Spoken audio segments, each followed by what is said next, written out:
morning of introducing Thomas Abt, and so you have in your handout for today, you have biographies for all the speakers. I won't read Thomas's biography, there are a lot of details in there. Thomas is, I'm really excited to have Thomas here today because Thomas comes to us with a very unique background.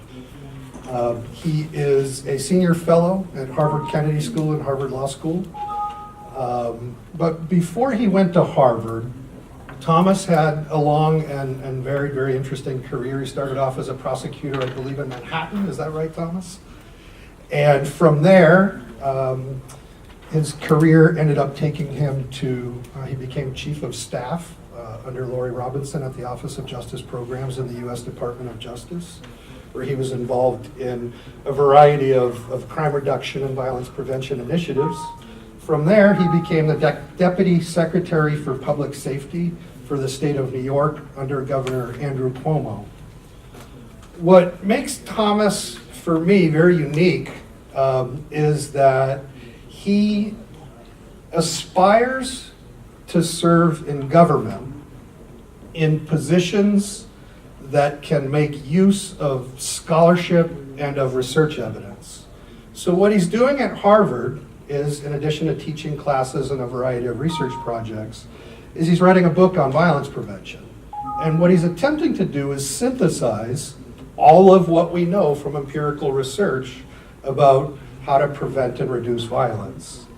And he does so with I think I get these calls from him sometime when he reads a study and maybe he's not quite sure or hasn't decided what to think about this study yet, and he's kind of wrestling with it, or maybe there are studies that have kind of competing findings and he's not sure how to make sense of them, so he'll call and we'll talk, and I know he does this with a variety of other scholars as well. And what he is he's absolutely voracious about reading and understanding research so that he can make use of it for now in his book and when he returns to government in making policy and in implementing practice that is truly evidence informed. So it's my great pleasure to introduce Thomas Abt. Ed, thank you so much for that introduction. I really appreciate it. It's a real pleasure to be here with all of you. Ed is absolutely right that I'm interested in research for its impact and for its potential impact on the real world. And I can't help but notice the synergy between that interest and the interest here at ASU and the interest of all of you in the audience. You wouldn't be here otherwise. And so, I've been interested in this means of influencing policy. That's great. For some time, and so we're now ready to get started. So what I'm going to talk to you about today is a report that was commissioned by USAID that I did with a colleague of mine, Chris Winship, from the sociology department at Harvard, and with, as you all know, lots of help from grad students and other people along the way. And I'm going to talk about this report that we did, which was somewhat unusual, and some of the conclusions that we reached, and then a little bit of the work that's come after that really began with this work. And none of this would have been possible but for the CARSI program. A lot of the conversations that ultimately led to this report began with Enrique Roig, who's here in this room, Jeremy Biddle, and others at USAID. So, thank you to all of them, and let's get started.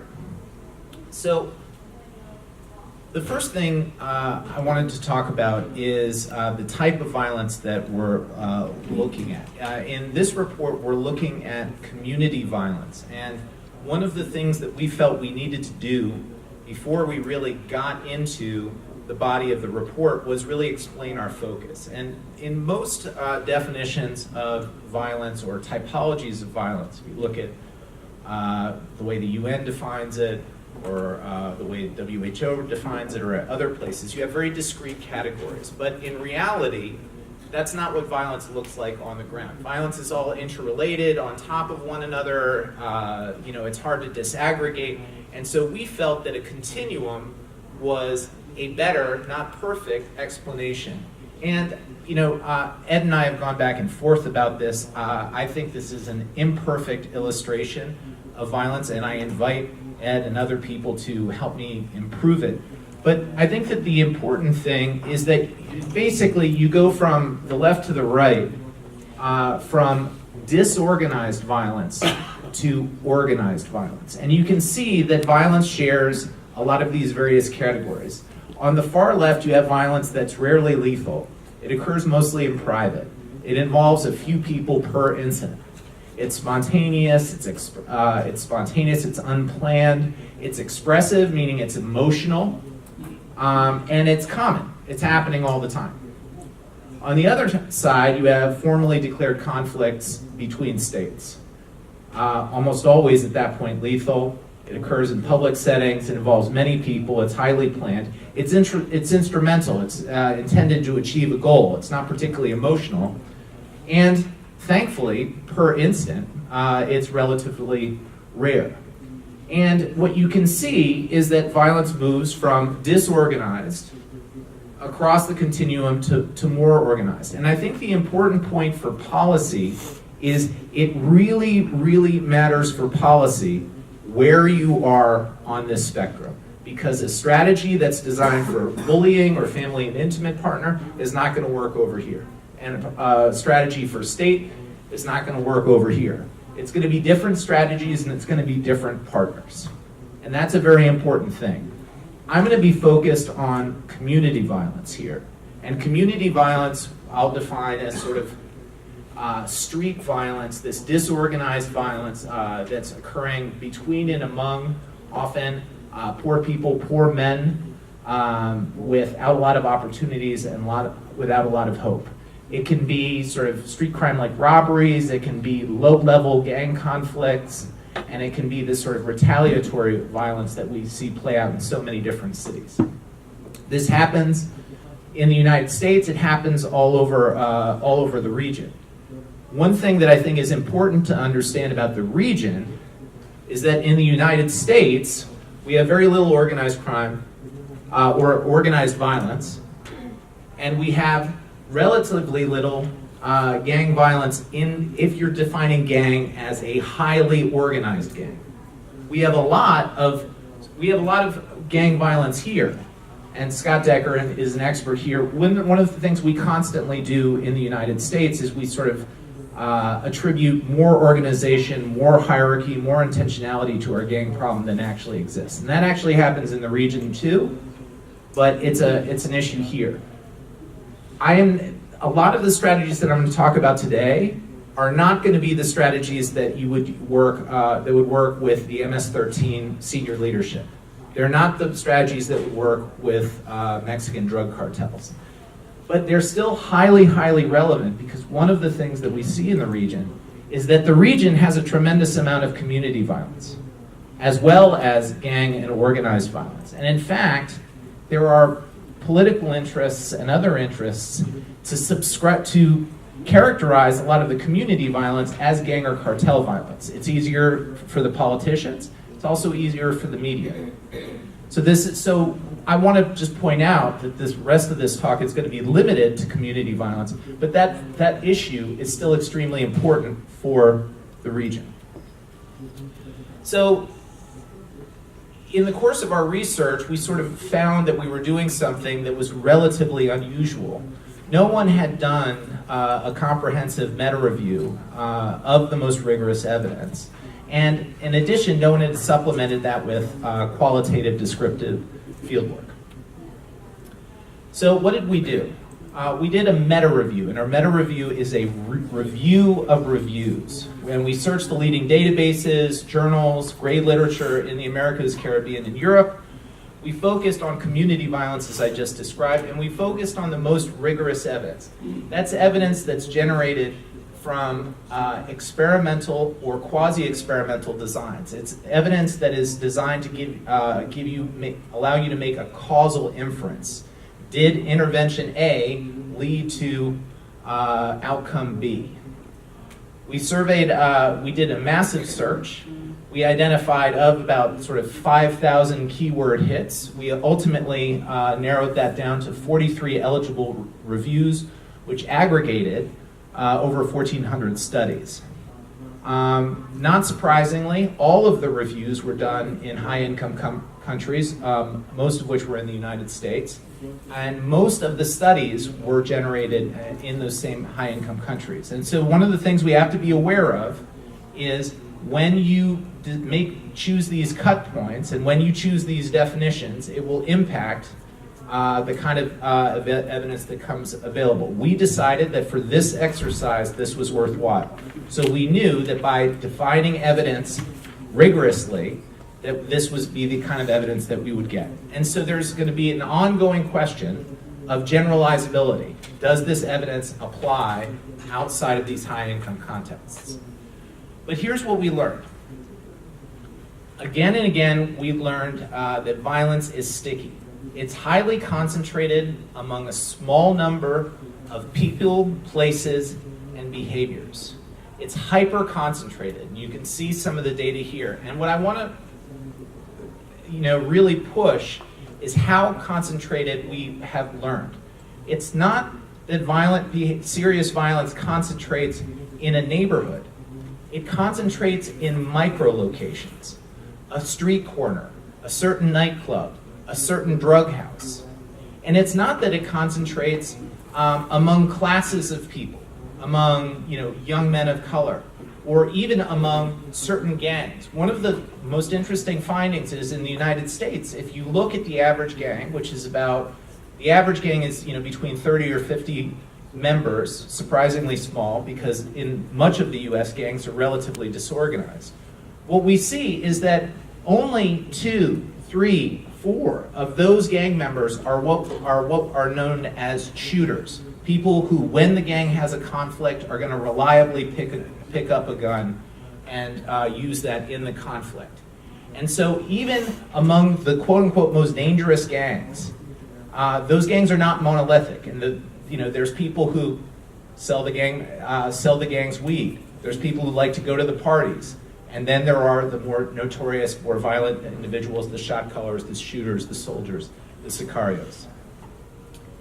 And so it's important to keep this in mind. And so one of the things that we constantly do is we stigmatize communities and whole classes of people as violent, when in fact there are concentrations within those communities.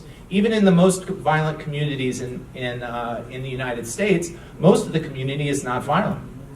It's that community has several hotspots, and it may have key individuals who are driving a lot of this violence.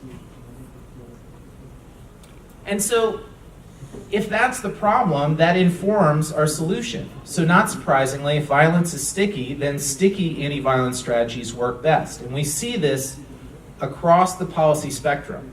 We see it in criminal justice for policing, for gang reduction, for recidivism reduction. In each of these areas, targeting the most dangerous places and the most dangerous individuals, not having overbroad strategies, generates the largest effects. The same is true in the public health area. Limbos and colleagues found a very interesting thing. They looked only at the most rigorous evidence, the RCTs, the randomized controlled trials, for anti-violence interventions. And crudely, what they saw was that the more focused they were to, the tertiary interventions outperformed the secondary, which outperformed the primary. The more focused they were, the better they did. Now, if you're going to have these very focused, targeted strategies, one of the things you need to be assured of is that there's not crime displacement. You need to know that crime is not going to move around the corner. If you focus on it here, it's not just going to move around the corner. If you focus on these people, then other people aren't going to just take their place.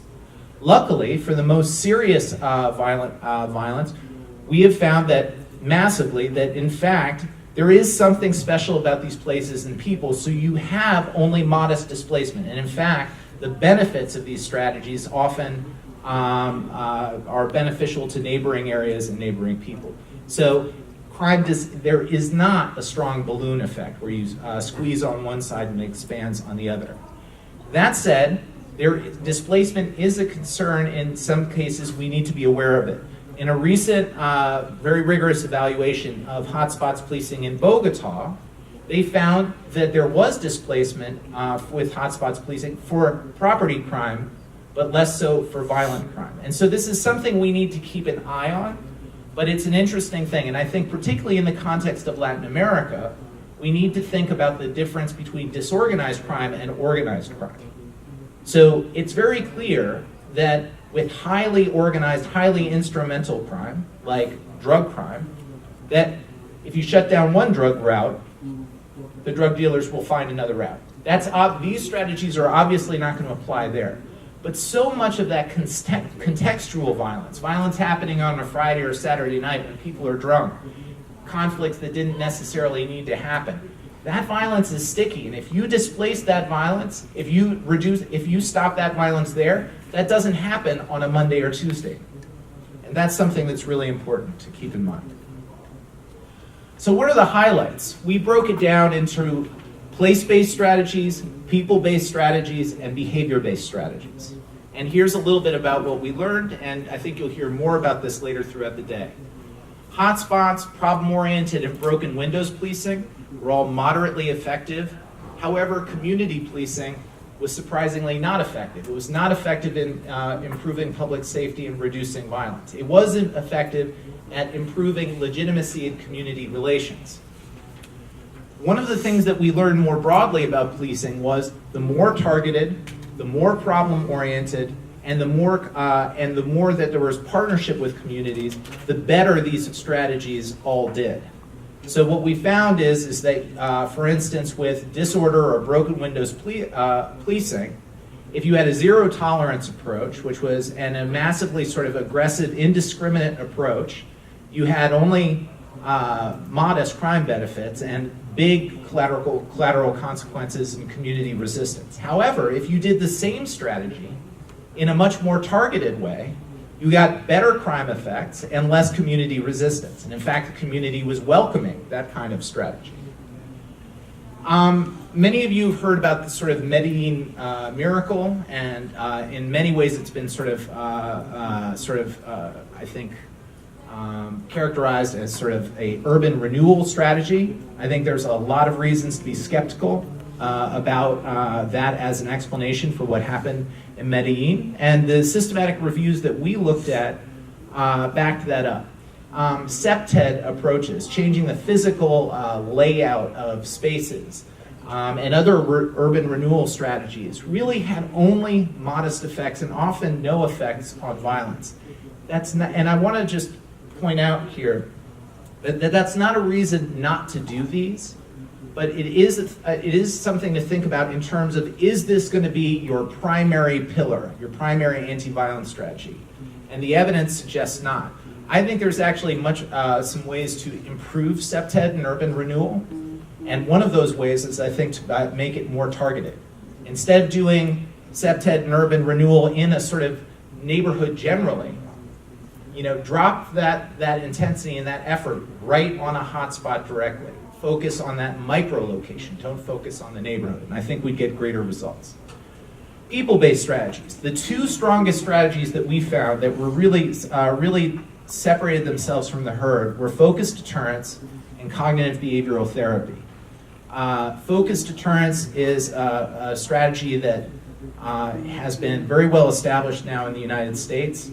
It's basically about convening a multidisciplinary task force with police or law enforcement representatives, community representatives, and service providers, identifying the small number of offenders and groups that are driving violence in a particular jurisdiction, and then confronting them with a message that is balanced, a message that says, you must stop what you're doing, but if you do stop what you're doing, we will help you. And we could go on and on and on about that strategy, and we can talk more about it later, but it's the specificity of that strategy, as well as the balance and the legitimacy of that strategy that I believe is driving those results. CBT is extremely important. One of the things that I think we're learning about these sort of impact players, these hot people, the people who are driving these results, is they have very, very problematic ways of thinking and then problematic ways of behaving. And simply doing sort of wraparound services, giving them jobs, and trying to give them more education, finding them housing, all of these different things. Again and again, what we're finding is that is not particularly effective if you don't address, first and foremost, that problematic cognition and behavior. And so one of the things that you're seeing throughout all of these other things, one of the things about family-based strategies that have been shown to be moderately effective, they often have a CBT component. Standalone education and employment strategies have not had a particularly strong track record. They do much better when there's a CBT component. Same thing with rehabilitation. The risk needs responsivity framework, we found, it gets consistently positive results and maybe even is a better alternative in the community than behind the walls. But again, what does risk needs responsivity stand for? It stands for separating by risk, addressing their criminogenic needs, and then being responsive. That's a crude way of putting them. What's a central component of that? Often there is a CBT component there as well.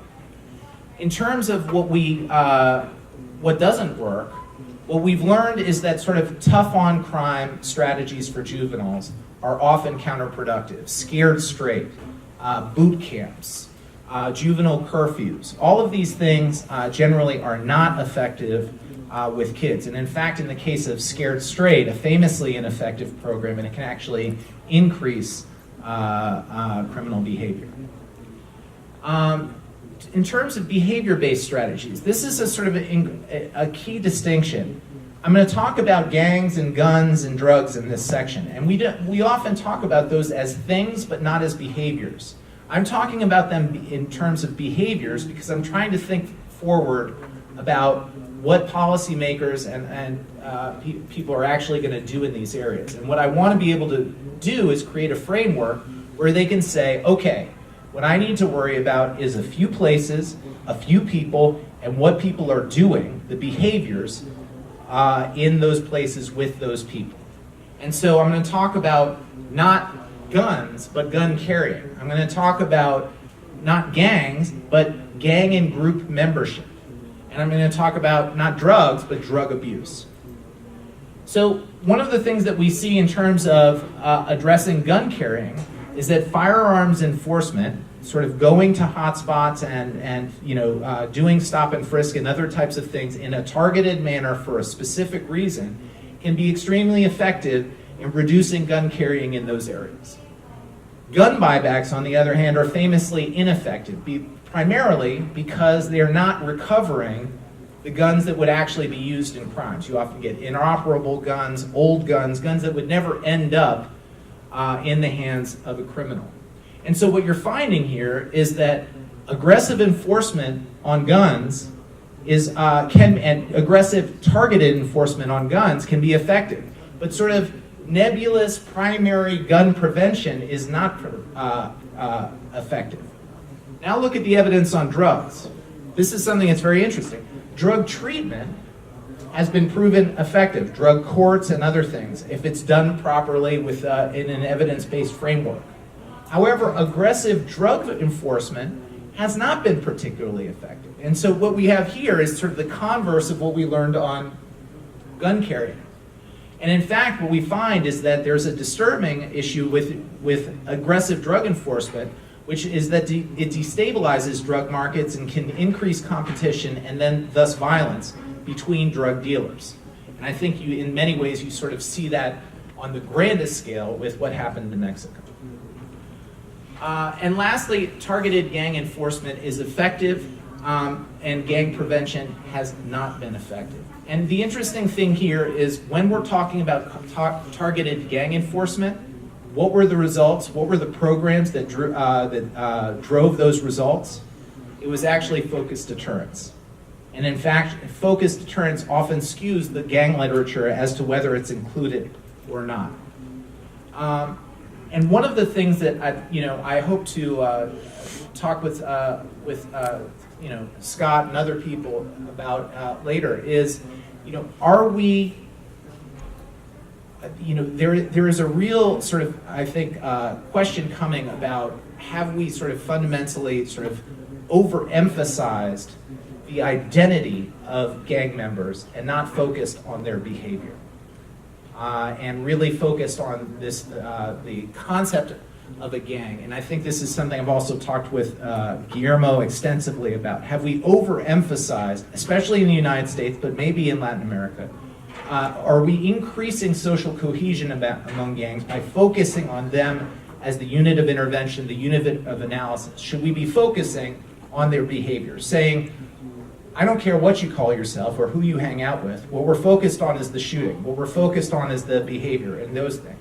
And what you call yourself, how you identify, is secondary.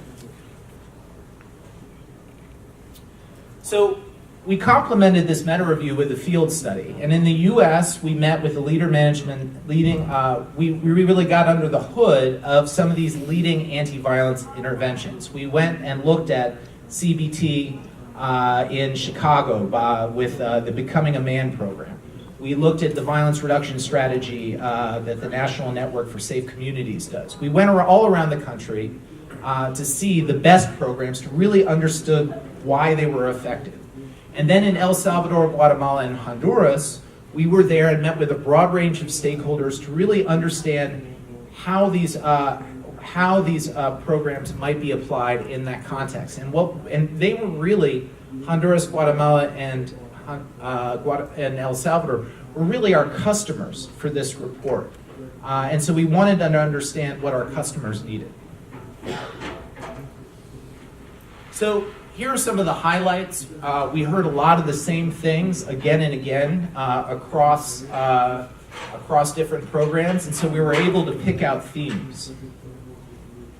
One of the themes was specificity. Again, if violence is sticky, you need sticky approaches. And so again and again, and this is true not just for enforcement, but also for prevention and intervention, you must focus on the highest risk people and places and behaviors. Proactivity. This is in two contexts. I think the best programs in the United States tried to get out ahead of the issue. They tried to prevent violence before it came. They were not simply reactive. And also, they stressed engagement. They were relentless in terms of engaging the highest risk youth because it is, as anyone who has worked in this field knows, it is incredibly difficult to engage these highest risk people. These interventions would go to extraordinary lengths to do that, and they call that meeting kids where they're at. Legitimacy. Legitimacy is an incredibly important concept both here in the United States. You could argue that we're experiencing sort of a crisis of legitimacy in the United States with our criminal justice system, but I think it's equally, if not more so, an issue in the Latin American region and Caribbean region. And one of the things that we saw is that the most effective programs were legitimacy enhancing, not legitimacy draining. They didn't drain the institutions and of political and social capital. They added political and social capital, and so that they were sustainable. Capacity. They were well run. They were well financed. They hired good people. One of the things that that the literature shows us is that effective implementation, may actually matter more than program design. You can have a perfectly designed, evidence-informed program. If you don't implement it right, you're going to have a failed program. Relatedly, and this was a surprise to me, I didn't think that this would be important, but it really came out among the leading U.S. anti-violence interventions. Theory, having a theory of change, having everybody understand what you're doing, why you're doing it, and how it reaches those outcomes. That was surprisingly important. And it helped not only for implementation, but also evaluation. And one of the things that we saw was a positive feedback loop between effective evaluation and effective implementation. Evaluation often kept the implementation honest, which was a concrete benefit of evaluation that I had not anticipated. And lastly, partnership. No program is an island, and we did not find any successful programs that were sort of at war with other programs, isolated on their own. All of these programs belong to a network of capacity, and if they don't have strong, healthy relationships, they weren't successful. And so just taking a look at how focused deterrence and CBT matched up across these 6 elements of effectiveness, you can see they had all of those things. So in terms of the Northern Triangle, we spent, I would say, I think 2 to 3 weeks total across the 3 countries. There was really no way that we could seriously sort of analyze them. But what we found at the broadest level were the things that everyone here is already familiar with, and unsurprising. A lack of capacity to do a lot of the things that the evidence showed in the U.S. and in the high-income countries was most effective. How are you going to target if you don't have reliable statistics and data? How are you going to collaborate in an atmosphere of pervasive mistrust and fear? And also, there's just a fundamental issue with, we often call it impunity, but there is a fundamental issue about programming around a system that is just massively underperforming on its most basic functions.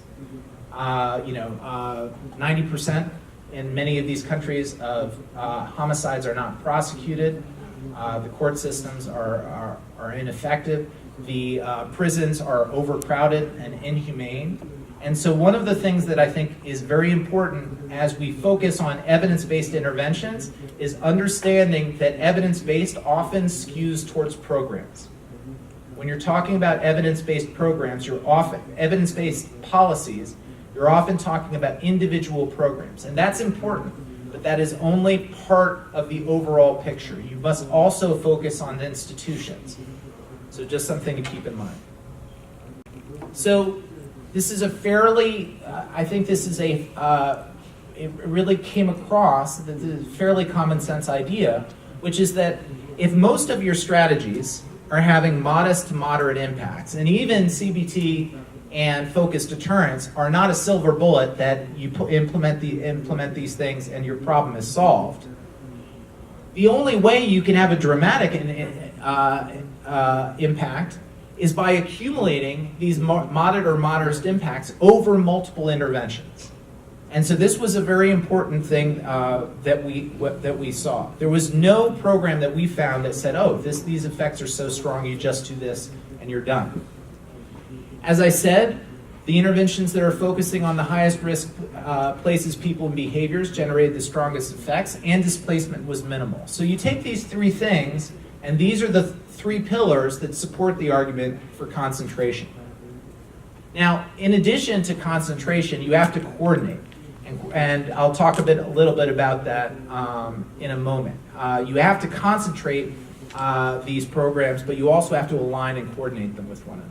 And there's this question of what is comprehensive. And I can get into this more, but one of the things that I want to point out is that if you define a comprehensive initiative as one that has elements of prevention and enforcement and intervention, but remains highly focused and narrowly targeted, you're likely to be successful. If you're going to take on something like the Spergel model, which has a massive amount of stakeholders, and basically suggests that you need everyone who touches this issue in any way on the same page, those initiatives generally fail. because they simply can't be implemented sustainably. They basically say, give me all your political capital, give me all your attention, give me your best people, give me all your funds, and I'll give you results. Well, that'd be true of anything, and of course that's not a sustainable way to do business. We talked about this previously. Implementation is essential. I think in terms of the Northern Triangle, I think the key thing with implementing these interventions is you really have to understand them clearly, and you have to understand what drives their effectiveness. And so what you have to understand is, what are the 3 to 5 things about focused deterrence that drive the outcomes? What are the 3 to 5 things about CBT that drive the outcomes? Those 3 to 5 things have to stay. Everything else you can adapt to the context. The evaluation imperative. We just need to do more, and we need to do it better in Latin America. The numbers are ridiculous. Over half of security-related programs aren't evaluated at all, and we have to improve both the quality and quantity of the evidence. And one of the things that I want to point out is that the cumulative building of knowledge is really important. We need our studies and our work and our data to build upon one another. This is going to be really important looking forward. I think one of the things that we're not doing is we're not sort of planning enough and coordinating this building of knowledge. So for instance, to do a systematic review, you need to have studies that have similar measures and similar methodologies. The more we plan for that in advance, the better our results will be.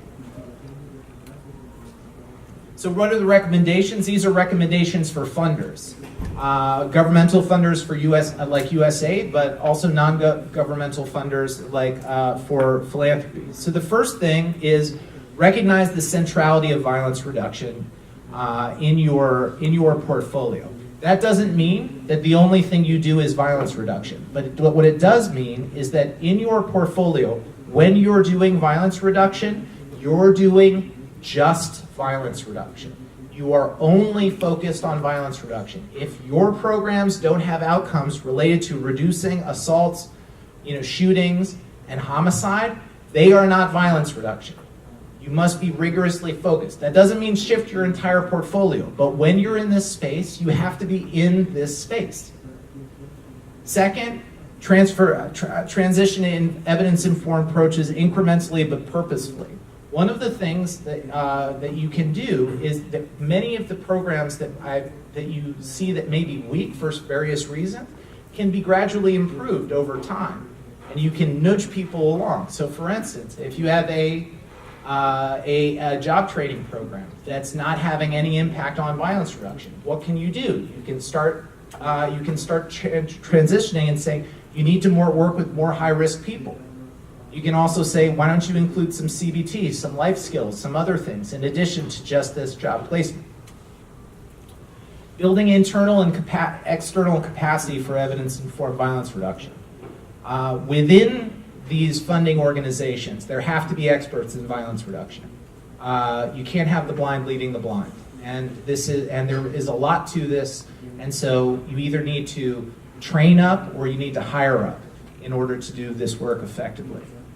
And then externally, one of the things that we need to be mindful of is it's extremely important to have people like me and the scholars from ASU offering our advice, but ultimately we want a lot of that capacity and knowledge to be homegrown.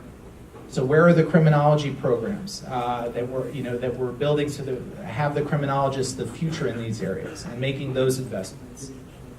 I'm probably over time here. I should probably wrap up soon. So I will quickly go through this. This is a second paper that really talked about how to organize these programs. And just one thing I wanted to point out. Community violence is a pervasive phenomenon. It requires a multidisciplinary approach and a multi-sector response. And in order to organize a collective response, you need some type of structure. You need a plan. You need a framework. And so you've got to put that together. A good framework is theoretically sound, it's empirically grounded, and it's easily implemented. Basically, you have to articulate a reasonably accurate, complete, and useful description of both the problem and the solution. In my experience, public safety and public health are the two areas that have contributed the most in this area. And so when you're looking to develop a framework, you should look to public safety and public health. Here's a framework that I've looked at, that I've created, which has the criminal justice side on the left and the public health side on the top, and all of the programs in between. And then this is it with just the most effective programs. We've been doing some recent work with JPAL, with Chemonics and USAID in Mexico, not only to offer the evidence, but also to contextualize it specifically in that context. I'm sorry I've run over. I hope this has been helpful. Here's the last framework, and thank you very much. You mentioned community policing isn't effective. What about Nicaragua? So, as I said before, this is evidence. This is evidence from systematic reviews that are overwhelmingly focused on the United States and other high-income countries. I don't believe there were any rigorous evaluations of community policing in Nicaragua that came in. If there were some, we would have captured them. And so, this is an incomplete picture. But in terms of, 30 years of social science, 30 years of plowing money into community policing in the United States, we've had not much progress in terms of creating a program that is able to generate anti-crime effect. I think a lot of that has to do not with the values of community policing, which I think everybody believes in and agrees with, but the reality of community policing in the United States is it means a million different things to a million different people. And so ultimately, there is no uniform definition of community policing. So, there's great community policing programs in Boston and LA that if that was what community policing was across the country, you would see strong results. But in many places in the United States, community policing is just a buzzword that really doesn't mean anything. So that weakens the results. Hi. Yes. Thank you. As usual, it's a great presentation and a comprehensive vision about what's happening in terms of crime prevention. But I have a question about the institutional role, especially regarding Latin America, where you have a dysfunctional criminal justice system. And I didn't hear anything about this. This is a huge problem, beginning with the corruption of the police, beginning brutality, or impunity in terms of prosecutors and judges, and the prisons. That is an entire part of the violence problem in Central America, in Brazil also. And I think that's important trying to understand, because there is some people that are thinking that we have to work together with the institutional dimensions and the programs, social development programs. For example, Professor Scheik wrote a recent book about the decrease of crime in the United States, and he said that part, it's important is NGOs, churches, and communities, mobilization, but the another part is police, information system, prisons, and things like this. What's your feeling about this? I think it's a great point. It's probably the major limitation of this approach. As I said, this is a summary of the most rigorous evidence out there on this issue. And I think it's enormously valuable as a summary of that evidence. The evidence is incomplete. It doesn't mean it's a complete answer to all of the issues. And one of the things that I think we always have to be mindful of is that evidence-informed policies are always going to skew towards programmatic issues, because that's where you can do the most rigorous evaluations. It's very hard to rigorously evaluate a law, rigorously evaluate an institution. And so I think that this is extremely important. And this presentation is not to say don't look at those things. It's saying that we just don't have the rigorous evidence there. That doesn't mean that we can't do it. But I would like to think, and this is what I would argue, is that you could create a positive feedback loop through the development of innovative evidence-informed programs that then improves the underlying capacity of police, police organizations, prosecutors' offices, courts, and so on and so forth. But I think basically your criticism is well taken. I think we had. Okay. Yeah, I agree. Thank you so much. I had some questions about the use of this data. You know, we talk about the value of having evidence-based programming to influence, and I just wonder how much, and I'm going to ask our colleagues at USAID, perhaps they can answer this too, how much of this data is influencing the way that we are creating funding streams that really look at this? Because I do think in Honduras it's been a really useful model for us, and I think there's been lots of learning that has really shaped the kind of programming that comes out. But I just wonder how much of this is just academics, right, and that we're evaluating for evaluation's sake, which is worthwhile in some extent, but how much of it is really coming to impact policy and funding in a practical way?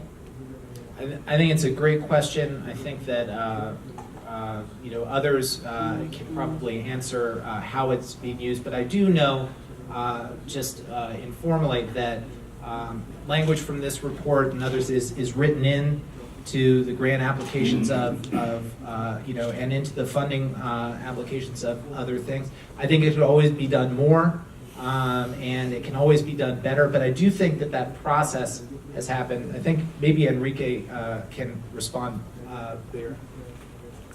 Actually, I was going to ask you a related question.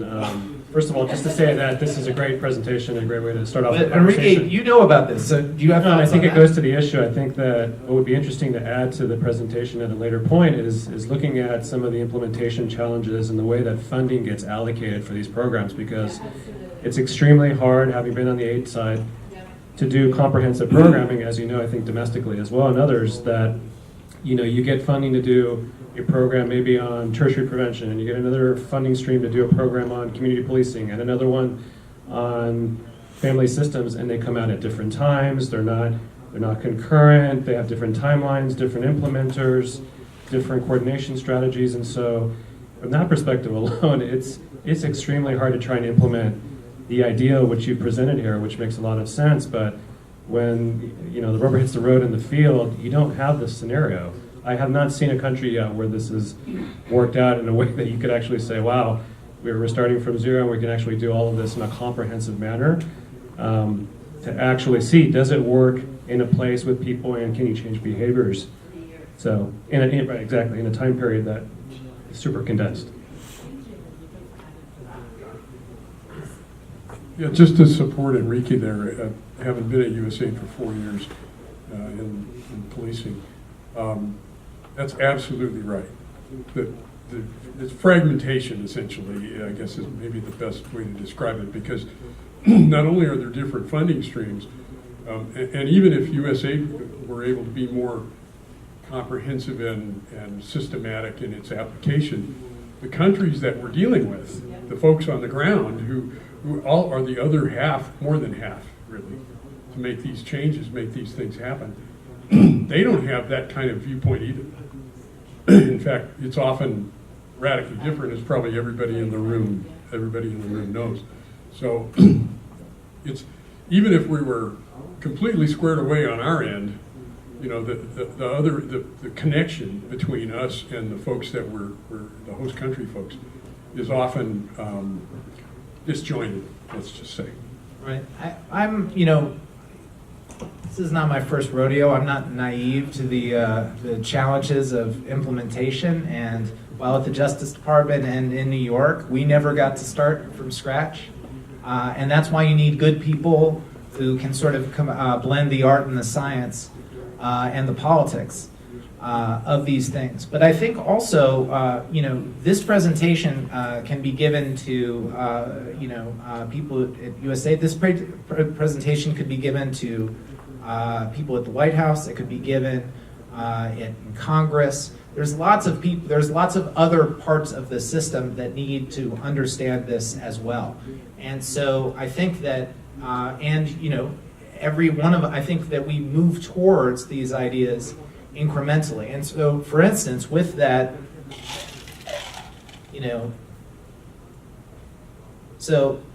here, what you can do is you can say, I work in the X jurisdiction, and you can put the programs that you have in these places. You can say, are they working, are they not? Are they evidence-based? And then one of the things you got to ask is, let's say you have a tertiary place-based prevention program and a people-based suppression program.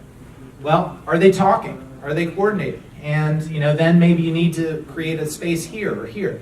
It's a way to start moving towards this thing. And it will never be perfect. I'm not sure I could design, and I'm writing a book on the subject, I'm not sure I could design the absolute perfect grid here.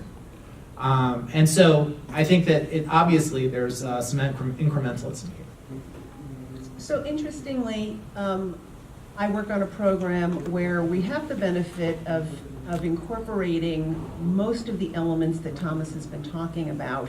So we don't have the issues within a particular country, for example, of a different organization is implementing A and B. We're implementing it. We'll talk more, we're having a panel this afternoon, but interestingly, and I guess this goes to a point that the ambassador had raised in his remarks about the funding support being available. We're now in a position of potentially looking at some serious challenges to our funding and working with our USAID colleagues who are here, Ted and Risa, to try to see what kinds of decisions do get made in the implications of, do you focus on, let's say, a single factor input, which you're obviously going to have implications if you do that. How robust a program across a range of activities can one maintain?